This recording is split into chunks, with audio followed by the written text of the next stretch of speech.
YouTube, what is up with y'all? This is Snail, good fella Nail, coming through with another talk video. Tonight's talk video is sneakerhead tools you need. One of the sneakerhead skills you need, I know I said tools, but one of the sneakerhead skills that you need is definitely the ability to hunt, man. And that's the ability to hunt the deals, man. And, you know,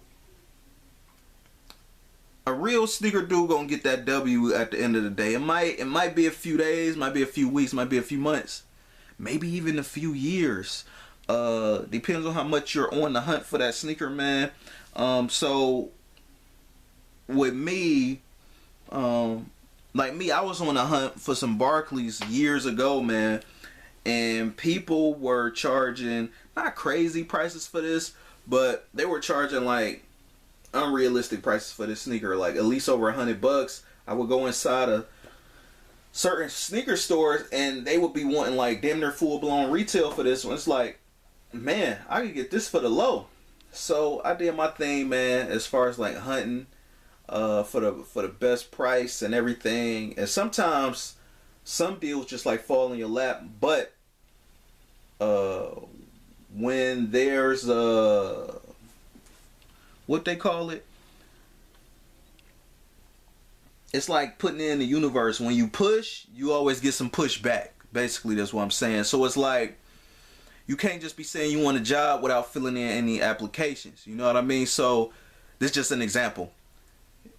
So you fill out applications in hopes of getting a job, right? So then you finally get that call back. But the fact that you filled out that application is the fact that you got a call back. You know what I mean? So, or that you've been consistent with them. So that's basically how it is with a lot of stuff, man, with anything in life, really. You know what I mean? So that's how I feel. So when, you know, if you want something, go out and get it. And that's the hunting ability with the sneaker stuff. So combing the clearance racks, you know, and just making sure catch somebody, you know, you catch somebody slipping. It could be on StockX. You know what I mean? It's somebody, that's all it takes for that reseller to slip up. Because listen, man. That's all it takes is for that reseller, because not everybody can afford to sit on sneakers that long. A lot of these dudes is imitating, man. They not even really in this. They just here to try to make a quick buck, and they don't even know what the hell they doing anyway. Of course, some of them might hate the truth I'm telling this stuff, but I don't care. But a lot of them in for a quick buck. Life things happen, you know what I mean? So they need to get rid of it. But if you keep checking consistently, you're going to get that W. You most likely get that W. And you just got to be able to pull that trigger quicker than everybody else, man.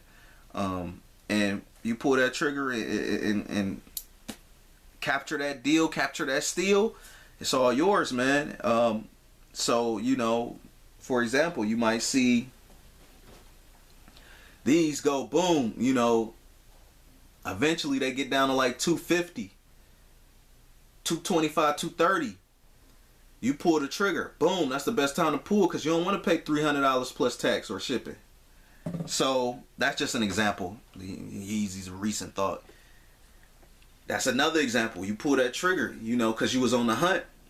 A lot of these guys like to sit back and be lazy and play on social media all day and shit, man, and get jealous of other guys and go to other videos, play on YouTube and watch all the sneaker videos. And yeah, that's great and all, but shit, ain't no point of watching you a fucking hater. You know what I mean? So it's like, go out and get them. You know what I mean? Like, go out and pursue. It's like, and now stuff is easier because you could just literally just search on the internet and get them for the most part. Like, man, it ain't nothing but, it's seriously a Google search away. Some Hypebeast products are like on Google. You know what I mean? Depending on what you looking up for, you know what I mean? What you looking for. Like, I wouldn't try to just for the hell of it, Sean Witherspoon, Google that, because then you gotta go through. You gotta make sure certain stuff authentic and stuff like that. But so I'd rather stay on StockX to try to make sure that I can maybe like catch that price that I feel like is good enough for me to take. And it all depends on what your money artillery looking like and what your hunting skills like. And you know, some people give up on the first try. Oh man, they just this. I ain't gonna never be able to get this shoe, right? So it's like that. Some people they don't comb the clearance rack or whatever, or the sales rack. And I ain't saying everybody else got to do that, but you never know what might be on there. So for example, like I got these from the Nike outlet. Now I wanted this sneaker. Now it wasn't like something I needed, but I wanted the sneaker. I definitely wanted it next to the OG colorway. Because, you know, this was 2013. That red shit was popping. Red sneakers was popping all off. And this was like one of my first red sneakers for that year. Of all that, my whole collection. And, I mean, look at it, right? Like a red Barkley. Like, that's kind of like unheard of. But this is part of that red era. That red trend that was kind of like going on back then. And I ended up swooping these for like 33. But then I go into the mall and they want like over 100 for these, and it was like crazy to me that like, wow. But a regular person fall and hit that dip and slip and catch that L like that, which to me as a sneaker dude, you will catch that L for something like this. Because yeah, a lot of people say, yeah, buy that sneaker because if you want it, you want it. Listen, if you don't just buy one, I always say this too, if you don't just buy 1 to 2 kicks a year, okay, pay full price or whatever price you paying. But if you buy as much kicks as we do or as I do per year, you trying to get that deal so you can have that other money to free up. I'm not gonna spend $100 on this sneaker and have what, roughly $70 locked up into this sneaker, knowing damn well if I try to resell this, if I need to resell this, then I'm not gonna get $100 back off this really. Now yeah, we could chance it, yeah, if it's DS or maybe if it's just the only one on eBay at the time or something like that. Pre-owned, gently used condition, just like this, it's probably not gonna go for 100. It might because red and black on a lot of sneakers sell a lot versus any other color, right? Because it's vibrant, it's easy to match it. As the Bulls color, it stands out, it's bright versus like a blue and black version. But realistically, this might go for like 50 or 60 or something like that. But all because I was hunting, I'm not at a loss.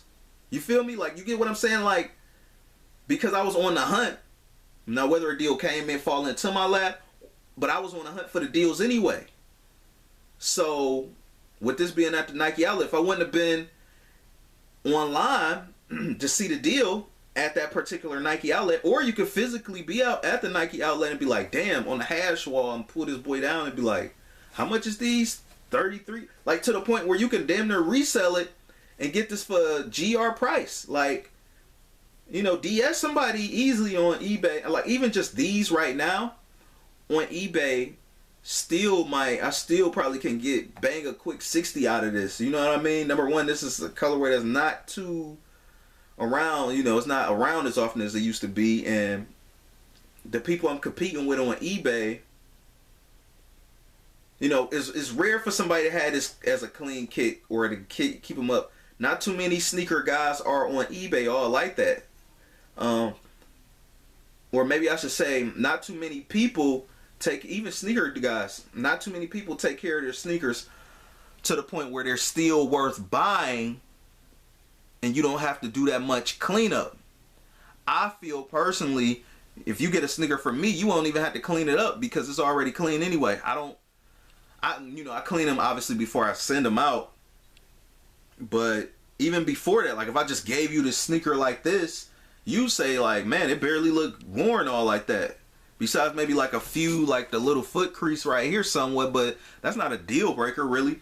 So I feel like this sneaker, due to me hunting, always being on that hunt, and you know, a few people either sleeping or depending on the situation, if this was a limited sneaker, a few sneaker resellers not being able to sit on a sneaker that long, I can get this. You know what I mean? For the low. So you catch them slipping, have them all hyped up. Listen, man, some sneakers never going to discount. Like the Yeezy I just showed you guys, this is never going to like really discount. The only way you're going to get a discount off this is if somebody having a bad situation, meaning a life event, and they need to sell sneakers, or, you know, and they need to sell the sneaker, or a sneaker reseller bit off more than he can chew and he need to get that damn money back. So that's the only way this kind of sneaker is going to go down in price. So it's like two ways you could catch that W, and they could catch that L. And I feel like the real sneakerhead is going to rise at the top anyway, because we're going to get what we want some kind of way.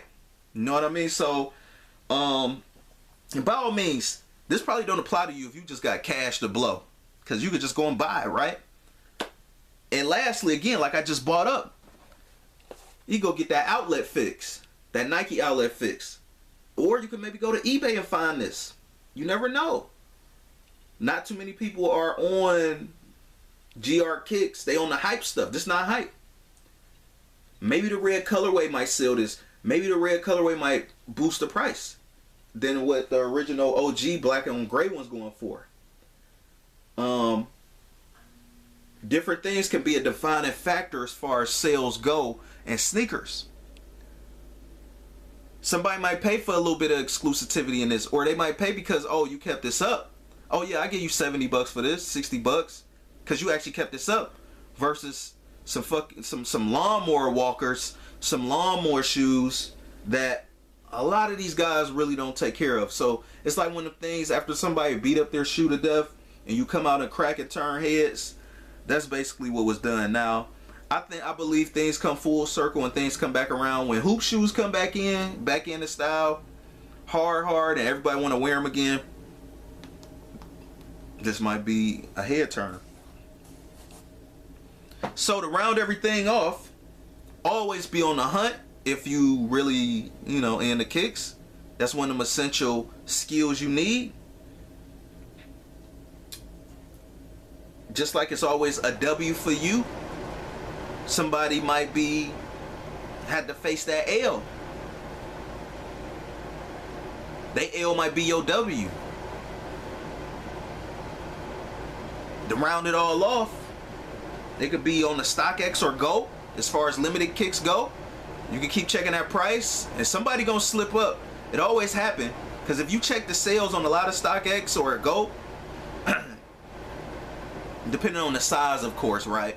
But still, somebody gonna give up. Somebody gonna give in that can't sit on the sneaker that long. And a lot of it is prevalent with sneakers that just release and then they restock and stuff like that. Like the Akron and Prestos that came out this year, 2018. That's a perfect example. Those resellers sold, man. They felt the fucking building crumbling at the bottom. They felt the foundation crumbling, bruh. So that's all I really got to say for tonight's talk, though, man. Rate, comment, and subscribe. Peace.